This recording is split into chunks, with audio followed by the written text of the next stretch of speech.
بسم اللہ الرحمن الرحیم۔ السلام علیکم۔ سفر حج سے پہلے پاکستان میں تیاری۔ ہمیں پاکستان میں کیا کیا تیاری کرنا ہے؟ لازمی نہیں کہ آپ پاکستان میں ہو، کوئی اور ملک میں بھی ہو، جب حج پر جا رہے ہو تو کچھ ایسی تیاریاں ہیں جو آپ کو لازمی اپنے علاقے اور اپنے ملک میں لازمی کرنا ہے، پھر حج کے لیے روانہ ہونا ہے۔ حج ہر عاقل بالغ مسلمان مرد عورت پر بشرط استطاعت زندگی میں ایک دفعہ ادا کرنا فرض ہے۔ حج کی استطاعت کا مطلب ہے کہ راستہ پرامن ہو، نیز اس کے پاس حج کے اخراجات کے علاوہ مدت حج کے لیے اپنے زیر کفالت افراد کے نان و نفقہ کا بندوبست موجود ہو۔ عورت کے لیے یہ شرط بھی ہے کہ اس کے ساتھ حج کے سفر میں کوئی موجود ہو۔ حج ایک نہایت عظیم عبادت ہے، اس لیے عازمین حج کے لیے اس کی تربیت نہایت ضروری ہے تاکہ حجاز مقدس میں گزرنے والے ہر لمحے سے بھرپور فائدہ اٹھا لیا جا سکے۔ مناسک حج کی تربیت کے علاوہ اس مبارک سفر کی تیاری کے دو اہم پہلو ہیں۔ پہلا یہ ہے کہ اپنے باطل کا تزکیہ کیا جائے اور حج جیسی مبارک عبادت کی روح کو سمجھنے کی کوشش کی جائے۔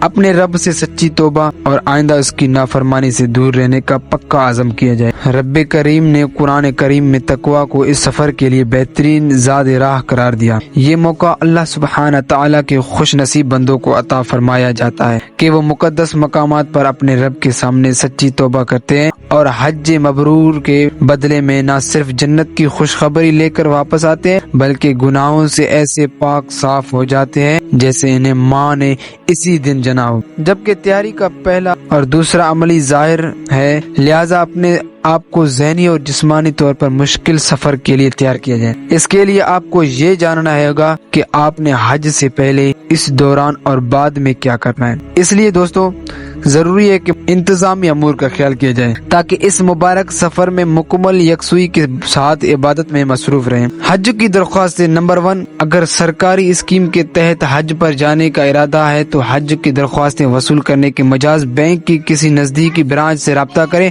اور درخواست بر وقت جمع لائیں۔ اور نمبر 2، تمام عازمین حج مشن ریڈیبل پاسپورٹ پر ہی سفر کریں گے، لہذا اپنا پاسپورٹ تیار رکھیں۔ نمبر 3، اپنے قریبی رشتہ داروں، اہل محلہ یا دوست احباب سے اگر کوئی سفر حج کا ارادہ رکھتے ہوئے تو ان کے ساتھ مل کر گروپ بنائیں اور حج درخواستیں ایک گروپ کی صورت میں دیں۔ گروپ میں کسی تجربہ کار اور تربیت یافتہ شخص کو گروپ لیڈر نامزد کریں۔ یہ کام بینک پر نہ چھوڑ دیں۔ نمبر 4، سرکاری اسکیم کے تحت حج درخواستیں منظور ہونے کے بعد خوش نصیب افراد کو اطلاع دی جاتی ہے کہ درخواستوں کے بارے میں معلومات وزارت مذہبی امور کی ویب سائٹ پر دیکھی جا سکتی ہے۔ نمبر 5، ماہ رجب یا شعبان میں وزارت مذہبی امور بین المذاہب ہم آہنگی کے زیر اہتمام عازمین حج کا تربیتی پروگرام ترتیب دیا جاتا ہے۔ حج سسٹم کے تحت فلائٹ شیڈول شوال میں جاری کیا جاتا ہے اور عازمین حج کو بلڈنگ مکتب نمبر سے بھی مطلع کیا جاتا ہے۔ نمبر 6، عموماً ماہ ذیقعدہ کے پہلے ہفتے سے حج پروازیں شروع ہو جاتی ہیں جو کہ 25 ذیقعدہ تک جاری رہتی ہیں۔ نمبر 7، ملازمت پیشہ لوگوں اپنی روانگی اور واپسی کے شیڈول یعنی سعودی عرب میں قیام کی مدت لحاظ سے اپنے ادارے سے چھٹی منظور کروا لیں اور اپنے محکمہ سے NOC بھی حاصل کر لیں۔